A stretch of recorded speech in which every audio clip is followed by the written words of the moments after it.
கொண்டிருந்தாலும் நாவை ஜிக்ரிலே திளைக்க வைக்கலாம் ஒருவர் உறுதி எடுத்தார். ஒரு ஆச்சரியமான சம்பவத்தை சொல்லுகிறேன். ஹாஃபிஸ் இப்னுல் ஜௌசி ரஹ்மத்துல்லாஹி அலைஹி மனாகிப் அல் இமாம் அஹ்மத் இப்னு ஹம்பல் என்ற அந்த கிதாபிலே எழுதியிருக்கிறார். இமாம் அஹ்மத் இப்னு ஹம்பல் ரஹ்மத்துல்லாஹி அலைஹி மிக முக்கியமான ஒரு முஹத்திஸ், எல்லோருக்கும் தெரியும். 30,000க்கும் மேற்பட்ட ஹதீஸ்களை உள்ளடக்கிய முஸ்னத் அஹ்மத் என்ற அந்த கிரந்தத்தை எழுதியவர்கள் அவர்கள். ஹம்பலி மதுஹபுடைய இமாம் என்று நாம் எல்லோரும் விளங்கி இருக்கிறோம். இந்த இமாம் அஹ்மத் இப்னு ஹம்பல் ரஹ்மத்துல்லாஹி அலைஹி அந்த காலத்திலே வாழ்ந்த மிக முக்கியமான ஒரு மாமனிதர், அந்த பகுதிகளில் பிரபலியமாகவும் இருந்தார். இவர் ஒரு நாள் ஒரு பிரயாணத்தை மேற்கொள்கிறார்.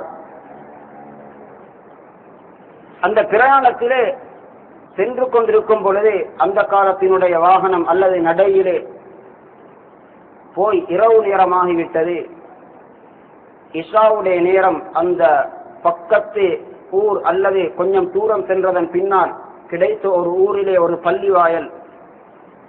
அந்த மஸ்ஜிதிலே நுழைந்து இஷாவை தொழுதுவிட்டு எல்லோரும் சென்றதன் பின்னால் இன்று இரவாகிவிட்டது,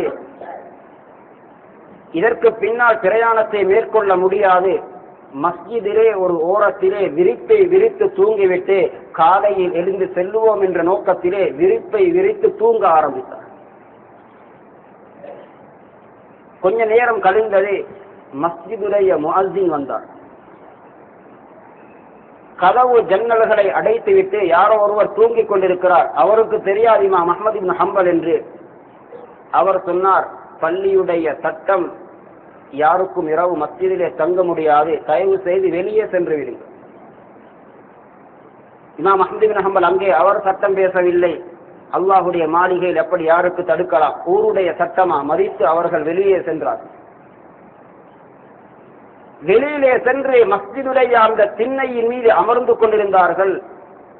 அவர் வெளியிலே வந்து கதவை மூடிவிட்டு பள்ளி பக்கத்திலே யாரும் இருக்கக்கூடாது என்று தள்ளிவிட்டார். அவர் கீழே வந்து விழுந்து விட்டார்.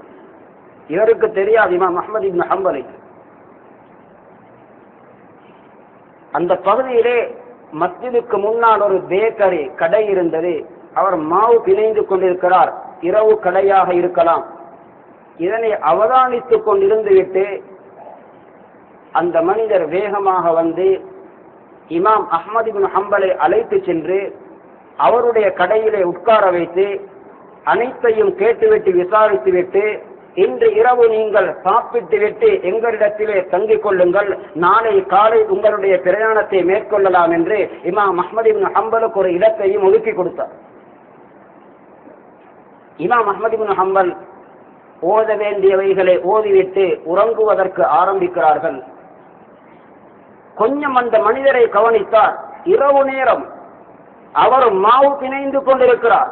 ஒரு பேக்கரிக்காரர். இவருடைய 2 உதடுகளும் அசைந்து கொண்டிருக்கிறது, உசும்பிக் கொண்டிருக்கிறது. இமாம் அஹ்மத் இப்னு ஹம்பல் ரஹ்மத்துல்லாஹி அலைஹி கேட்டார்கள், என்ன நீங்கள் மொழிந்து கொண்டிருக்கிறீர்கள்? அவர் சொன்னார், நான் என்னுடைய நாவை ஒரு திக்ரின் மீது பழக்கி இருக்கிறேன். சுபஹானல்லாஹி வ பிஹம்திஹி சுபஹானல்லாஹில் அஸீம். இது மிகவும் பெருமதியான ஒரு வார்த்தை. சஹீஹ் புகாரியுடைய கடைசி ஹதீஸ். நபி ஸல்லல்லாஹு அலைஹி வஸல்லம் சொன்னார்கள், கலிமதான் خفيفتان على اللسان ثقيلتان في الميزان حبيبتان إلى الرحمن سبحان الله وبحمده سبحان الله العظيم.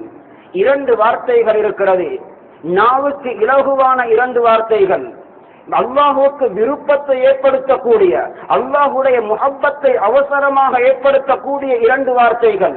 மீசானிலும் மிகவும் கனமான 2 வார்த்தைகள். சுபஹானல்லாஹி வ பிஹம்திஹி சுபஹானல்லாஹில் அஸீம். எல்லோருக்கும் மொழியலாம். ஹதீஸிலே வந்திருக்கிறது, ஒரு நாளைக்கு ஒருவர் 100 முறை சுபஹானல்லாஹி வ பிஹம்திஹி சுபஹானல்லாஹில் அஸீம் என்று சொல்லிவிட்டு மரணித்தால் அன்று மஹ்ஷருடைய மைதானத்திலே அவரை விட நிறைய சொத்துக்காரராக வேறு யாரும் வரமாட்டார்கள், அதைவிட கூடுதலாக செய்தவரை தவிர. மறுமையுடைய மிகப்பெரிய சொத்துக்காரர் இதனை 100 முறை ஓதக்கூடிய ஒவ்வொரு நாளும். ஒரு 5 நிமிடம் 10 நிமிடம் போகும். அவர் சொல்லுகிறார், நான் என்னுடைய நாவை பழக்கி இருக்கிறேன் இந்த வார்த்தையை ஓதுவதற்கு.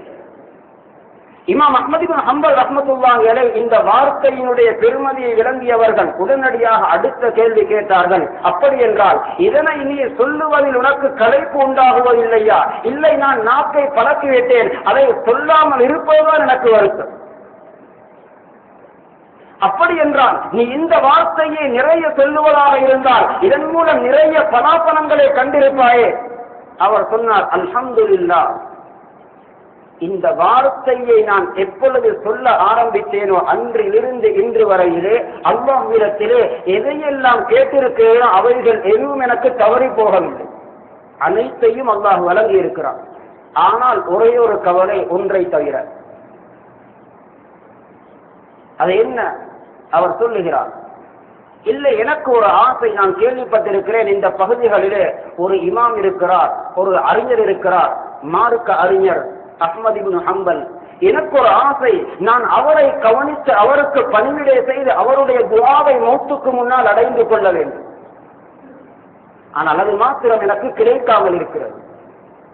இமாம் அஹ்மத் இப்னு ஹம்பல் கண்ணீர் வடித்தார்.